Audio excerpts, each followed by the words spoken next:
सो अभी अकाउंटेंसी के बाद बिजनेस स्टडीज का सिलेबस में आते हैं। बिजनेस स्टडी का सिलेबस क्या है और कैसे बांटा गया है टर्म 1 एंड टर्म 2 में। तो पहले अगर आप लोग ने बिजनेस स्टडी किताब को खोला नहीं भी है अभी तक, तो भी अगर एक बार सिलेबस समझ लो कि बिजनेस स्टडी में आता कौन कौन सा चैप्टर है। There are all total 12 chapters. मैं इस 12 चैप्टर को 3 पार्ट में डिवाइड करती हूँ।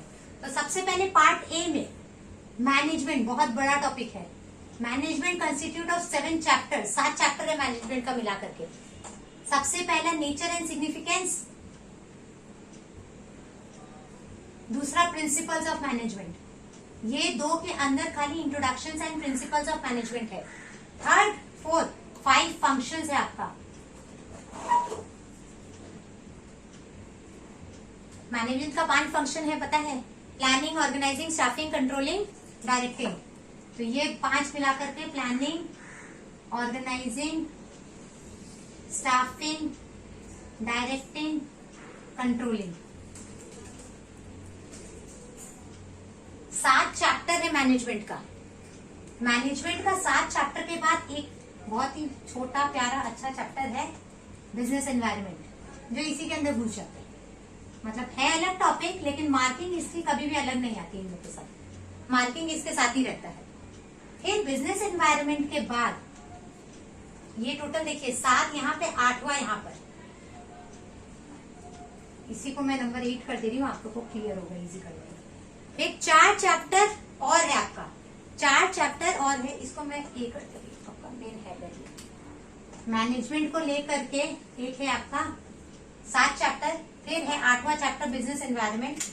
9, 10, 11, 12 4 चैप्टर और है, चारों डिफरेंट है एक दूसरे से। 9, 10, 11, 12। एक तो कंज्यूमर प्रोटेक्शन, लास्ट चैप्टर, छोटा अच्छा सा चैप्टर है, बहुत कम मार्क्स का आता है इसमें से, कभी ज्यादा क्वेश्चन आता नहीं है। मार्केटिंग मैनेजमेंट, ये थोड़ा लंबा चैप्टर है लेकिन इंटरेस्टिंग चैप्टर है। और दो चैप्टर एक जैसे हैं, financial management and financial market. Financial management and financial market.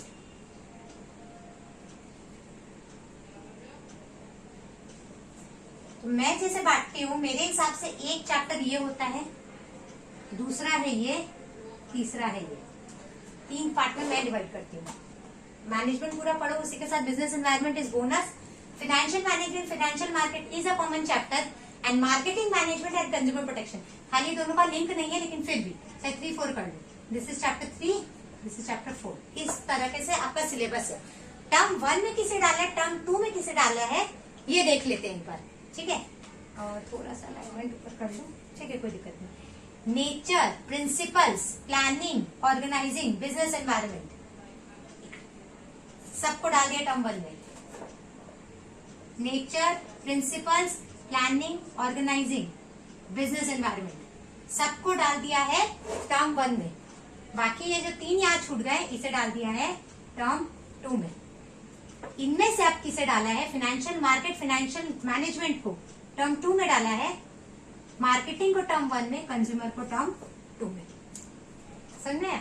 तो ये दोनों टॉपिक आपका टर्म 2 का है, कंज्यूमर प्रोटेक्शन टर्म 2 का है, मार्केटिंग मैनेजमेंट पूरा टर्म 1 में डाला है, और मैनेजमेंट वाले टॉपिक को आधा आधा इन्होंने कर दिया है। Marking is most important. चलो चैप्टर तो भैया इंडेक्स खोलते सामने दिखता है, 1 to 5, 11, 1 to 5, 11 आ रहा है टर्म 1 में, बाकी आ रहा है टर्म 2 में। अरे किस चैप्टर को कितना फोकस देना है, किस चैप्टर से कितना मार्क्स का क्वेश्चन आएगा, कौन सा चैप्टर मुझे इजी लग रहा है एंड उसमें कितना स्कोरिंग है, वो देखना इज मोर इम्पोर्टेंट। तो पहले तो वही समझ लेते हैं। Nature, significance, principles of management and business environment, ये मिला करके 16 मार्क्स दे रहे हैं ये लोग, ये मिलाकर के 16 मार्क्स दे रहे हैं, और प्लानिंग और ऑर्गेनाइजिंग मिला करके 14 मार्क्स दे रहे हैं। खाली प्लानिंग एंड ऑर्गेनाइजेशन 2 चैप्टर मिला करके 14 मार्क्स का क्वेश्चन आएगा। समझ में आ रहा है? और ये नेचर, सिग्निफिकेंस, प्रिंसिपल्स और बिजनेस एनवायरनमेंट 3 मिला करके 16 मार्क्स का मार्किंग है। 14, 16, 30 और 10 मार्क्स मार्केटिंग मैनेजमेंट से आ जाएगा। हो गया 40। इसका मतलब ये जितने चैप्टर्स है इसे एमसीक्यू पढ़ना है। एमसीक्यू में केस स्टडी बेस्ड एमसीक्यू आ सकते हैं, तो पढ़ने का लेवल खाली वही होगा। हाँ, लर्निंग पार्ट आप अवॉइड कर सकते हो कि आपको लंबा लंबा आंसर्स लर्न करके नहीं रखना है, लेकिन पॉइंट्स को मेमोराइज करना है ताकि आप एमसीक्यू करेक्ट एमसीक्यू को चूज करके कर सको। 40 मार्क्स, यानी ये सारे चैप्टर पे हमको रटने का फोकस करने का दरकार नहीं है। आते हैं इसमें, ये जो 3 चैप्टर बचे, स्टाफिंग, डायरेक्टिंग, कंट्रोलिंग, ये आपको टर्म 2 में डाला है। जैसे कि पता है कि टर्म 2 सब्जेक्टिव है, तो यहाँ पे लर्निंग पोर्शन आ सकता है।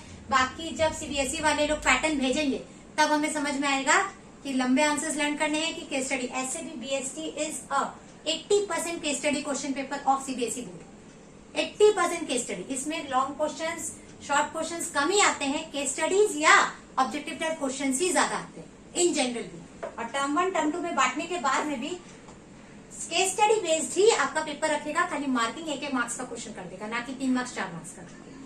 तो ये तीनों आ गया है आपका मिला करके 20 marks. 3 chapter, staffing, directing, controlling, तो ये तो छोड़ने का सोच ही नहीं सकते। मैनेजमेंट वाला पोर्शन छोड़ना तो गधा बनती है। 30 यहाँ, 20 यहाँ, 50 हो गया पूरा मैनेजमेंट एनवायरमेंट तक लेकर के। इतना भी पेपर कर लो तो 50 आउट ऑफ 80 का कवरेज अपने आप हो गया। ये मोस्ट इंपॉर्टेंट चैप्टर है आपका ये 15 मार्क्स, 2 चैप्टर मिला करके 15 मार्क्स का है। तो सोच लीजिए कितना इंपॉर्टेंट चैप्टर है। अच्छा टेक्निकल चैप्टर है, डिफरेंट कॉन्सेप्ट है, first time introducing class 12 student के हिसाब से न्यू कॉन्सेप्ट आता है। तो ये 15 मार्क्स का कंस्टिट्यूट है। कंज्यूमर प्रोटेक्शन तो बेबी चैप्टर है, 5 मार्क्स का।